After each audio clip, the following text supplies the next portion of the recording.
Hello दोस्तों, क्या आपको पता है कि अगर किसी का ब्लड प्रेशर बढ़ जाता है तो उस टाइम के दौरान कौन सी दवाई इस्तेमाल होती है। क्या आपको पता है कि अगर किसी को एंजाइना पेक्टोरिस हो जाता है तो डॉक्टर्स जो है वो कौन सी दवाई प्रिस्क्राइब करते हैं। जी हाँ दोस्तों, आज हम बात करने वाले एक हाइपरटेंसिव ड्रग के बारे में। आज हम जानेंगे मेटोप्रोलोल जो टैबलेट है उसके बारे में। मेटोप्रोलोल के फायदे क्या है, मेटोप्रोलोल जो टैबलेट है उसके साइड इफेक्ट, मेटोप्रोलोल के डोजेज के बारे में, एवं मेटोप्रोलोल जो टैबलेट है वो किन लोगों को कंज्यूम नहीं करना है, साथ ही साथ उनके साथ कौन सी ड्रग्स है जो इंटरेक्ट होती है। नमस्कार दोस्तों, आप सभी का स्वागत है आपके अपने YouTube channel your pharma friend में। मैं हूं आपका दोस्त Devansh Solanki. So let's learn the new things. अगर आप इस चैनल पे नए हैं और मुझे पहली बार देख रहे हो, चैनल को सब्सक्राइब कर दीजिए, साथ ही साथ नोटिफिकेशन के लिए बेल आइकन को भी क्लिक कर दीजिए ताकि आने वाली हर कोई वीडियो आप मिस ना करें। मेटोप्रोलोल जो है वो बीटा ब्लॉकर है, यानी कि ये दवाई जो है वो हार्ट रिलेटेड डिसीज एवं ब्लड प्रेशर को कंट्रोल करने के लिए काम आती है। मेटोप्रोलोल में काफ़ी सारी स्ट्रेंथ अवेलेबल है, जिसमें है 12.5 milligram, 25 milligram, 50 milligram, 100 milligram and 200 milligram.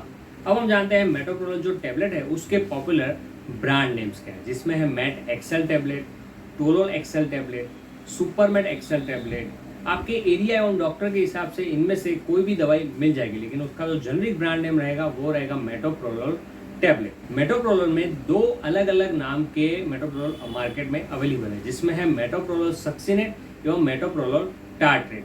अब हम जानते हैं मेटोप्रोलोल सक्सिनेट एवं टार्ट्रेट के डिफरेंस क्या है। देखिए, मेटोप्रोलोल जो टार्ट्रेट है वो दवाई बहुत ही जल्दी रिलीज हो जाती है, यानी कि जो ड्रग है वो बहुत ही जल्दी यानी कि तुरंत रिलीज हो जाता है, और उसका जो डोजेज रहता है वो बहुत ही हाई रहता है। Compare to the metoprolol succinate, उसका जो डोजेज है वो नॉर्मल है, जैसे कि 12.5 मिलीग्राम, 25 मिलीग्राम, और उसमें एक्सेल है यानी कि एक्सटेंडेड रिलीज टैबलेट है, वो धीरे धीरे ड्रग रिलीज होती है। तो अगर किसी पेशेंट को मेटोप्रोलोल सक्सिनेट ही लिखा हो तो उसको मेटोप्रोलोल टार्ट्रेट दवाई का कंज्यूम नहीं करना है। ये बात ध्यान में रखना बहुत ही ज्यादा जरूरी है। अब हम जानते हैं मेटोप्रोलोल जो दवाई है उसके फायदे क्या है। मेटोप्रोलोल जो है वो हाई ब्लड प्रेशर, यानी कि अगर किसी पेशेंट का ब्लड प्रेशर है वो 80-120 का जो स्लैब है उससे कहीं ज़्यादा हो जाता है, तो इस टाइम के दौरान हाइपरटेंशन के दौरान ये दवाई इस्तेमाल होती है। मायोकार्डियल इन्फार्क्शन, यानी कि अगर किसी पेशेंट को हार्ट अटैक हो गया हो तो उस टाइम के दौरान भी प्रिवेंशन के तौर पे भी ये दवाई यानी कि मेटोप्रोलोल सक्सिनेट एवं टार्ट्रेट इस्तेमाल होती है। कार्डियक अरिथमियाज, ये एक ऐसी कंडीशन है जहाँ पे आपकी जो हार्ट रेट है वो कभी कभी स्लो हो जाती है एवं कभी फास्ट हो जाती है, तो इस टाइम के दौरान भी मेटोप्रोलोल दवाई इस्तेमाल होती है। एंजाइना पेक्टोरिस, इस टाइम के दौरान पेशेंट को चेस्ट में लेफ्ट साइड में हार्ट में दर्द होता है, तो इस टाइम के दौरान भी मेटोप्रोलोल जो दवाई है वो इस्तेमाल होती है।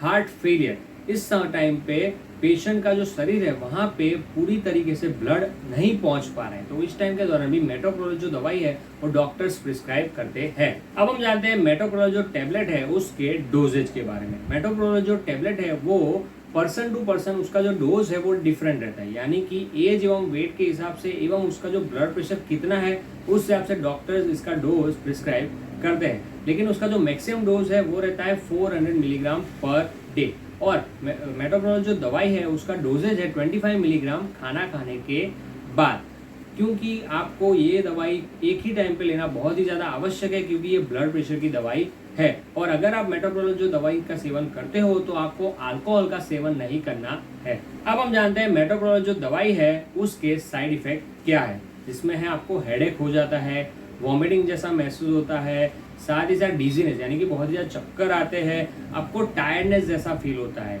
आपका ब्लड प्रेशर है वो बहुत ही ज़्यादा कम हो जाता है, आपका यूरिन जो है वो डार्क हो जाता है, आपकी आंखों का जो कलर है वो येलोइश हो जाता है। काफ़ी सारे पेशेंट में सांस लेने में भी दिक्कत रहती है, यानी कि ब्रेथ का शॉर्टनेस हो जाता है, कफ जैसा हो जाता है।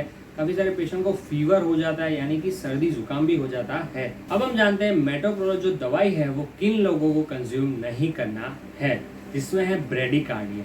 अगर किसी पेशेंट की जो हार्ट रेट है वो बहुत ही ज़्यादा कम हो, यानी कि 1 मिनट के टाइम के दौरान उसकी जो हार्ट रेट है वो 60 काउंट से भी कम हो, तो उसको मेटोप्रोलोल टैबलेट का सेवन नहीं करना है।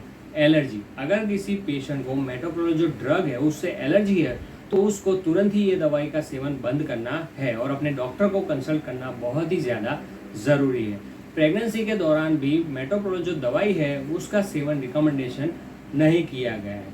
ब्रेस्ट फीडिंग वुमन जो रहती है वो मेटोप्रोलोल टेबलेट का सेवन रिकमेंडेशन किया गया है, फिर भी आप अपने डॉक्टर की सलाह के अनुसार ये दवाई एवं डोज का सेवन करें। Second and third degree heart blockage, ये हार्ट ब्लॉकेज एक ऐसी कंडीशन है जहाँ पे आपका जो हार्ट है उसकी जो धड़कन है यानी कि हार्ट रेट है वो बहुत ही ज़्यादा स्लो हो जाती है, उसके कंट्रोल में नहीं रह पाता।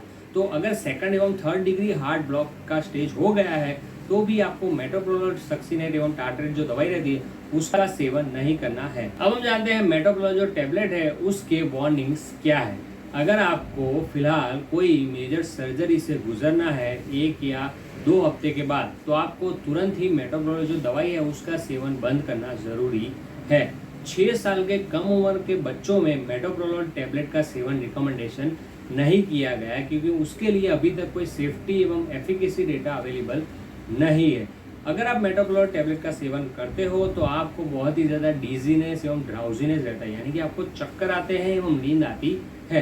तो आपको कोई भी मशीनरी ऑपरेट नहीं करनी है, साथ ही साथ कोई भी व्हीकल जो है उसको ड्राइव नहीं करना है। एथलेटिक जो लोग रहते हैं अगर वो लोग मेटोप्रोलोल टेबलेट का सेवन करते हैं तो उनको जो कंपटीशन रहता है जिसमें शूटिंग हो गया, रेसिंग हो गया, उनमें पार्टिसिपेट नहीं करना है। उनको अपनी जो world wide agency, medical agency रहती है उसके हिसाब से मेटोप्रोलोल की ऑल्टरनेटिव दवाई का ही सेवन करना बहुत ही ज़्यादा ज़रूरी है। अब हम जानते हैं मेटोप्रोलोल जो टेबलेट है उसके साथ कौन सी ड्रग्स इंटरैक्ट होती है, जिसमें है एम्लोडिपिन, एमिनोफाइलिन, डिल्टीएजम एवं बीटा ब्लॉकर्स जो डिपिन वाले रहते हैं वो। अगर आप इनमें से कोई भी दवाई का सेवन करते हो तो आप तुरंत ही अपने डॉक्टर को कंसल्ट करें।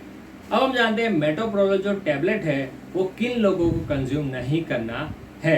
अगर किसी पेशेंट को डायबिटीज़ की बीमारी है, जिसका मतलब है उसका जो ब्लड शुगर लेवल है वो बहुत ही ज़्यादा कम रहता है, तो उन पेशेंट को भी मेटोप्रोलोल दवाई लेने वक्त रेगुलर इंटरवल पे डायबिटीज़ को मॉनिटर करना ज़रूरी है। दूसरा है हाइपरलिपिडेमिया, अगर किसी पेशेंट के ब्लड में उसका जो फैट एवं कोलेस्ट्रॉल का लेवल बहुत ही ज़्यादा हाई रहता है तो उसको भी मेटोप्रोलोल दवाई का सेवन नहीं करना है। ग्लूकोमा यानी कि आंख की एक बीमारी, तो इस टाइम के दौरान भी अगर किसी पेशेंट को ग्लूकोमा है तो उसको भी मेटोप्रोलोल टेबलेट का सेवन नहीं करना है। अगर वो सेवन करता है तो ब्रेन की नर्व्स डैमेज होने की संभावना और ज़्यादा बढ़ जाती है। लिवर डिसीज, अगर किसी पेशेंट को लीवर संबंधित कोई बीमारी है या पुरानी कोई लीवर की हिस्ट्री रह चुकी है तो उसको भी ये दवाई का सेवन नहीं करना है। अब क्योंकि लीवर में ही मेटोप्रोलोल जो दवाई है वो ब्रेकडाउन होती है और वहाँ से ही अपना असर दिखाना शुरू कर देती है। अस्थमा, अगर किसी पेशेंट को अस्थमा की बीमारी है, अस्थमा यानी कि आपका जो सांस लेने का जो पैसेज है वो बहुत ही ज़्यादा नैरो हो जाता है, अगर ऐसी कंडीशन है तो उसको भी मेटोप्रोलोल टेबलेट का सेवन नहीं करना है। किसी का क्वेश्चन है कि मेटोप्रोलोल टेबलेट कितने टाइम में अपना असर दिखाना शुरू कर देती है। मेटोप्रोलोल जो टेबलेट है वो विदिन 15 to 20 मिनट्स में अपना असर दिखाना शुरू कर देती है, लेकिन काफ़ी सारे लोगों में 2 घंटे तक असर दिखना शुरू हो जाता है। दूसरा क्वेश्चन है कि अगर मैंने आज मेटोप्रोलोल टेबलेट का डोज मिस कर दिया है तो मैं कितने टाइम पे उसका डोज सेवन कर सकता हूँ। अगर आपने आज मेटोप्रोलोल टेबलेट का जो डोज है 1 बजे का मिस कर दिया है तो आपको जितना जल्दी याद आ जाए तो तुरंत ही आपको ये दवाई का सेवन करना बहुत ही ज़्यादा आवश्यक है। तो ये थी मेटोप्रोलोल टेबलेट के बारे में संपूर्ण जानकारी। मैं आशा करता हूँ आपको वीडियो पसंद आया होगा। अगर आपको वीडियो पसंद आया तो वीडियो को लाइक कीजिए, वीडियो को शेयर कीजिए ताकि और सारे लोग मेटोप्रोलोल टेबलेट के बारे में संपूर्ण जानकारी पा सके एवं कमेंट करके हमें बताएं कि आप कौन सी प्रोडक्ट एवं डिसीज के बारे में जानना चाहते हो। और चैनल को सब्सक्राइब करना ना भूलें और दवाइयों का सेवन करने से पहले उसका सही डोज जान लें। धन्यवाद।